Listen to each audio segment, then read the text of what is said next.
Salut à tous, une vidéo sur les verbes avec un petit passage par chez Gustave Flaubert.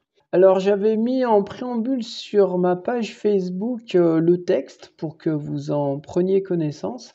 J'en profite pour dire à ceux qui connaissent pas la page qu'ils aillent y voir. En fait j'avais un site internet et puis je me rends compte que la page Facebook c'est plus facile d'accès pour tout le monde. Donc Fulchiron Ludovic ou Ludovic Fulchiron, je sais plus. Donc Gustave Flaubert, on va travailler en fait sur les verbes. Donc on va travailler sur les verbes. Je vous lis un petit morceau donc de Madame Bovary. On le bricole et puis on en profite pour faire tout un tas de petites choses comme d'habitude. Une noce à la campagne. La mairie se trouvant à une demi-lieue de la ferme, on s'y rendit à pied et l'on revint de même une fois la cérémonie faite à l'église.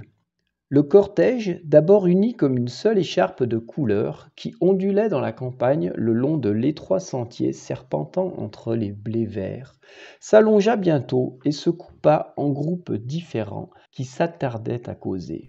Le ménétrier allait en tête, avec son violon empanaché de rubans à la coquille.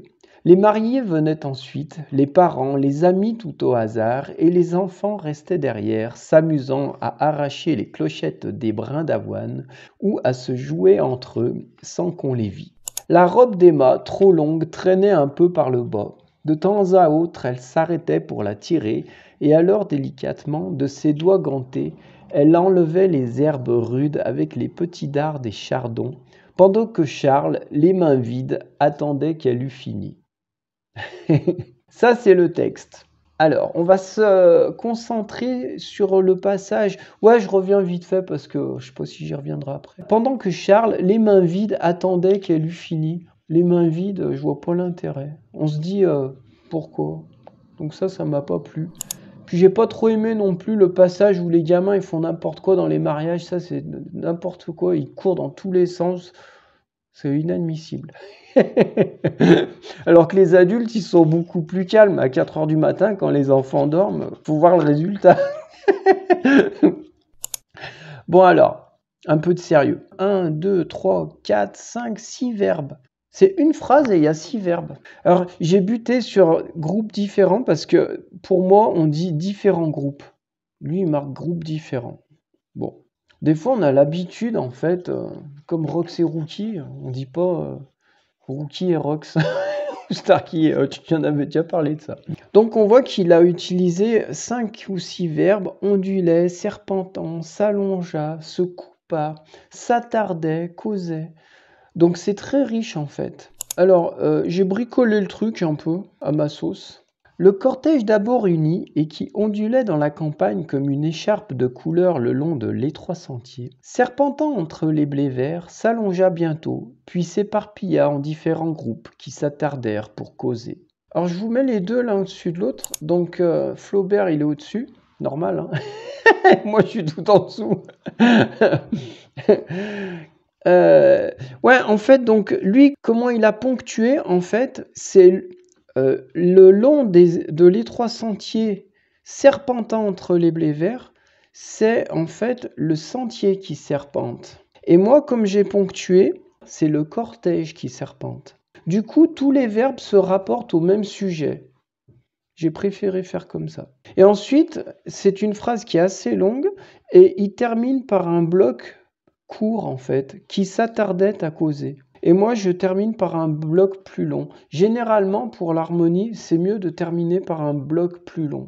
Donc moi, je termine par « puis s'éparpilla en différents groupes qui s'attardèrent pour causer ». Et il garde l'imparfait qui s'attardait à causer. Moi, je dis qui s'attardèrent pour causer.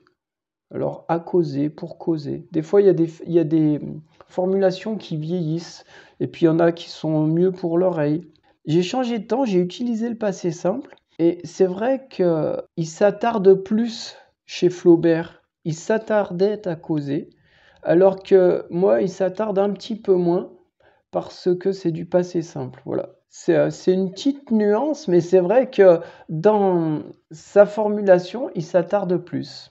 On en reparlera de ça, du passé simple ou de l'imparfait, parce que suivant ce qu'on utilise, c'est pas exactement la même chose. Alors, encore une fois, je dis pas que ma version, elle est mieux que la sienne, hein. En tout cas, son utilisation des verbes, elle est terrible, quoi. Ça ondule, ça serpente, ça se coupe, ça s'attarde, ça cause. Alors, s'éparpilla en différents groupes, j'ai trouvé que c'était mieux que se coupa en différents groupes.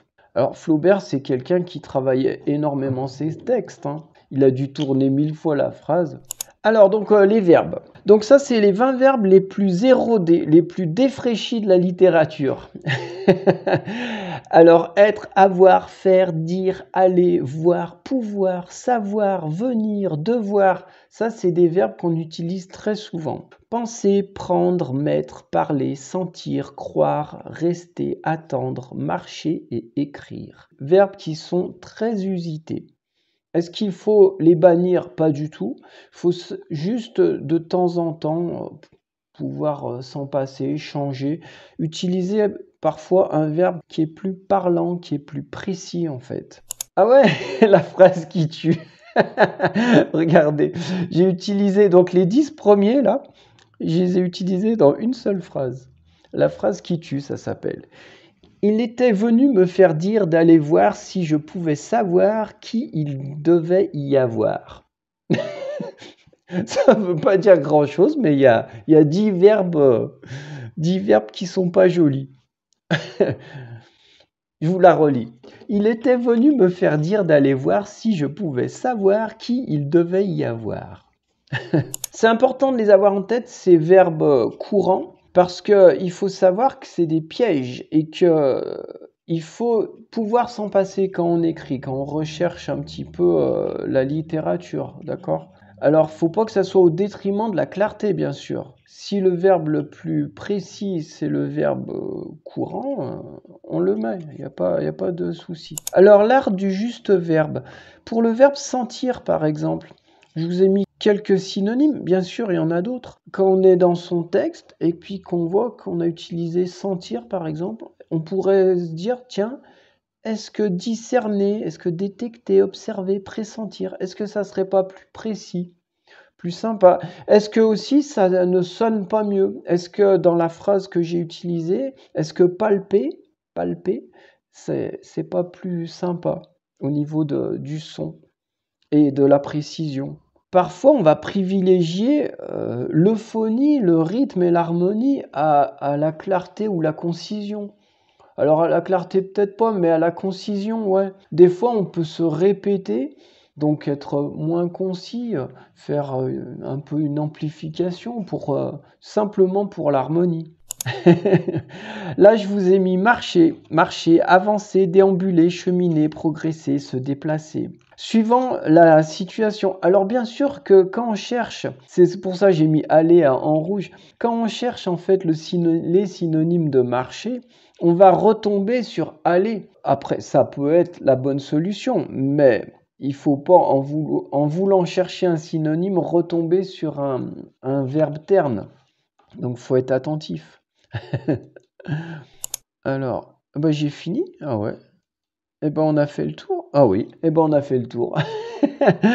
Bon, bah super. On en reparlera de ça. C'est vraiment le cœur du style quand même. C'est un élément central de la phrase et du style. Voilà, c'est tout ce que j'avais à dire pour aujourd'hui. Merci à vous.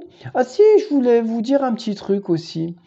C'est que le but de la chaîne et le but de la page, bon, on est entre nous. Sur la chaîne, il y a beaucoup d'écrivains, de gens qui font de la correction, de la bêta lecture, il y a des artistes. Le but, c'est quand même aussi d'aller choper les gens qui ne lisent pas, d'inciter les jeunes notamment à lire. Une partie de la chaîne, elle est dédiée aux écrivains, aux romanciers, aux scénaristes. Mais une autre, et cette part, elle vous est dévolue quelque part, c'est d'aller chercher, d'aller inciter à la lecture, d'offrir des livres, de dire tiens, j'ai vu une vidéo sur Proust, tu devrais aller voir ça. Et même si on lit qu'un petit passage, le but c'est pas de tout lire. Là, on a lu en fait un passage de Emma Bovary, c'est génial. On va peut-être pas lire le roman en entier, mais on a lu un petit passage. Ça donne envie. S'il y a quelqu'un parmi vous qui va, grâce à cette vidéo, se plonger dans le bouquin, ben, génial. Si ça donne envie de lire, génial. Si ça donne envie d'écrire, génial.